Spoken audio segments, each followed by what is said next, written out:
दोस्तों ये कहानी एक ऐसी अपाहिज लड़की की है जिसका उसके गांव के सभी लोग फायदा उठाते हैं और उसके साथ गलत काम करते हैं। तो कहानी की शुरुआत में हम इप्सी नाम की एक लड़की को देखते हैं जो कि हमेशा की तरह अपने रूम में अपने बेड पर लेटी हुई थी। इप्सी एक अपाहिज लड़की है जिस वजह से वो चल नहीं सकती और पूरे दिन अपने बेड पर ही लेटी रहती है। तभी उसके रूम में कुछ बदमाश लड़के आ जाते हैं और उसको इधर उधर टच करने लगते हैं। अब क्योंकि इप्सी इस घर में अकेली ही रहती थी इसलिए उन लड़कों को वहां पर रोकने वाला कोई नहीं होता। कुछ देर बाद वो लड़के वहां से चले जाते हैं और फिर वहां पर एक लेडी जायुंग आती है जो कि एक सोशल वर्कर है। इस लेडी का काम इप्सी का ध्यान रखना है, पर ये यहाँ पर आते ही अपनी भड़ास इप्सी के ऊपर ही निकालने लगती है। दरअसल ये रोज इप्सी के साथ ऐसा ही करती थी, उस पर चिल्लाती थी, उसे मारती थी और उसे कई तरह से मेंटली टॉर्चर करती थी। फिर कुछ देर बाद वहां पर एक डॉक्टर आता है जिसको रोज इप्सी का चेकअप करने के लिए रखा गया था, पर ये डॉक्टर भी बाकियों की तरह ही इप्सी का फायदा ही उठाता है। वो उसे अलग अलग जगहों पर टच करता है और उसके ऊपर हमेशा अपनी गंदी नजर रखता है।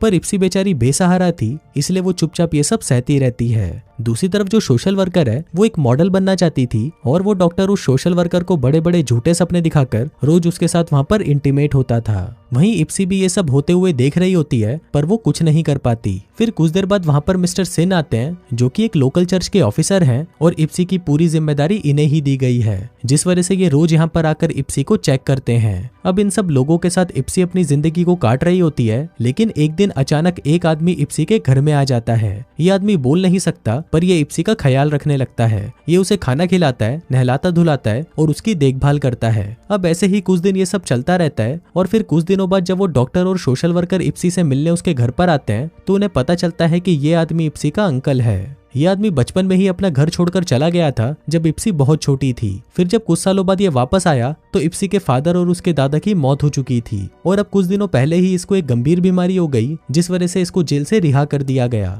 अब अंकल के आने से इप्सी बहुत ज्यादा खुश रहने लगी थी क्योंकि अब उसके पास कोई तो था जो सच में उसकी फिक्र करता था और उसकी देखभाल करता था। पर वही हम देखते हैं कि अचानक डॉक्टर और उस सोशल वर्कर को इप्सी के अंकल से प्रॉब्लम होने लगती है। वो डॉक्टर ऑफिसर से कहता है कि ये अंकल रेपिस्ट है और खूनी है, इसको हम अकेले इप्सी के साथ नहीं छोड़ सकते। अब ये डॉक्टर ऐसा इसलिए बोल रहा था क्योंकि अंकल के आ जाने से अब डॉक्टर इप्सी के साथ कुछ भी गलत नहीं कर सकता था। पर वहीं मिस्टर सिन को इन चीजों से कोई प्रॉब्लम नहीं थी और वो उसके अंकल को इप्सी के साथ रहने की परमिशन दे देते हैं। इसके बाद इप्सी और अंकल साथ रहने लगते हैं, लेकिन वो अंकल भी काफी हद तक उन बाकी लोगों की तरह ही था। वो पूरी रात टीवी पर गंदी गंदी फिल्में देखता और जबरदस्ती इप्सी को भी अपने साथ दिखाता और इसके साथ ही उसकी गंदी नजर इप्सी पर हमेशा रहती थी। फिर एक दिन एक पुलिस ऑफिसर इप्सी के घर पर आता है और अंकल को कहता है कि तुम्हारे घर से हरासमेंट की एक कंप्लेन आई है। अभी सबसे हमको पता चलता है कि ये अंकल जिस मर्डर और रेप के जुर्म में जेल में गया था वो सब इसने इप्सी की मॉम के साथ किया था। फिर वो पुलिस ऑफिसर उसे धमकी देता है कि मैं इप्सी को बता दूंगा कि तुमने ही उसकी मॉम का मर्डर किया है। अब अंकल ये नहीं चाहता था कि इप्सी को ये बात पता चले, इसलिए वो इप्सी को बिना कुछ बताए उस घर को छोड़कर वहां से चला जाता है। फिर जब ये बात इप्सी को पता चलती है तो उसे बहुत ज्यादा दुख होता है और इसके बाद से उसकी लाइफ पहले जैसी हो जाती है और वो पूरे दिन सिर्फ अपने बेड पर ही लेटी रहती है। फिर एक दिन चर्च के फादर मिस्टर सिन इप्सी के पास आते हैं और उसे कहते हैं कि तुम्हारे डैड के मरने के बाद पूरे गांव की गंदी नजर तुम्हारी मॉम पर थी क्योंकि वो दिखने में बहुत ज्यादा सुंदर थी। फिर एक दिन तुम्हारा अंकल वापस आ गया जिस वजह से गांव वाले तुम्हारी मॉम के साथ कुछ नहीं कर पाए। इसके साथ ही मिस्टर सिन उसे ये भी बताते हैं कि मैं भी तुम्हारी मॉम को पसंद करता था, पर तुम्हारे अंकल के आ जाने से मुझे प्रॉब्लम होने लगी, जिस वजह से मैंने पूरे गाँव में ये अफवाह फैला दी कि तुम्हारी माँ एक बहुत ही गंदी औरत है जिसका गाँव के सभी मर्दों के साथ संबंध है। वहीं अंकल के भी तुम्हारी मॉम के साथ संबंध थे जिसके कारण मुझे उनसे जलन होने लगी और फिर मैंने कुछ लोगों को भेजकर उनसे तुम्हारी मॉम के साथ गलत काम करवाए। फिर जब ये बात तुम्हारे अंकल को पता चली तो उन्होंने तुम्हारी मॉम को मार डाला।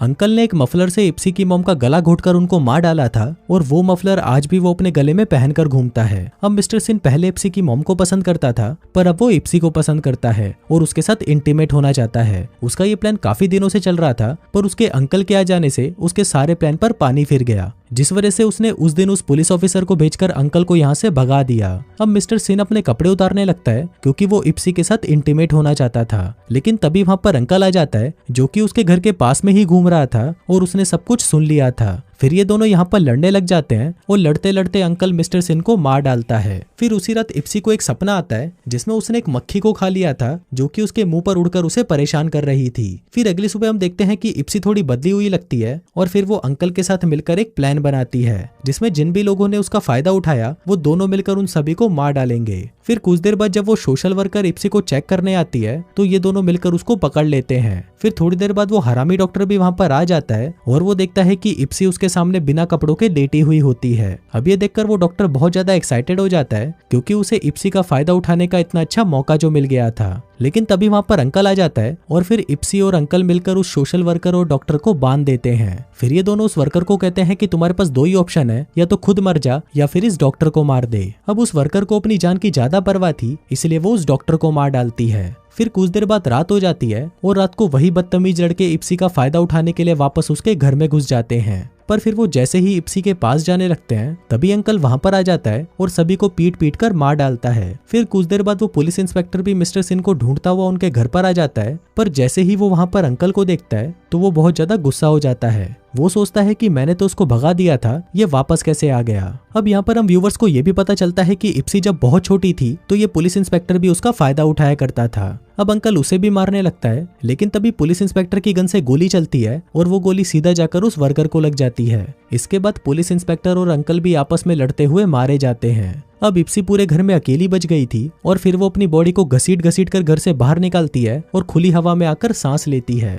अब इस फिल्म में हमने देखा कि एक अपाहिज होने के बाद भी इप्सी ने उसका फायदा उठाने वाले लोगों को सजा दी और उनको मार डाला। इप्सी ने जब अपने ड्रीम में देखा कि वो एक मक्खी को खा गई जो उसे परेशान कर रही थी तो वो मक्खी प्रेजेंट करती है उन गांव वालों को जिसने उसका फायदा उठाया था और अब इप्सी की बारी थी उनसे अपना बदला लेने की। तो दोस्तों इसी तरह से ये कहानी यहीं खत्म हो जाती है। बाकी दोस्तों आपको वीडियो कैसा लगा मुझे नीचे कमेंट करके जरूर बताना। मैं मिलता हूँ आपसे अगले वीडियो में, तब तक के लिए बाय।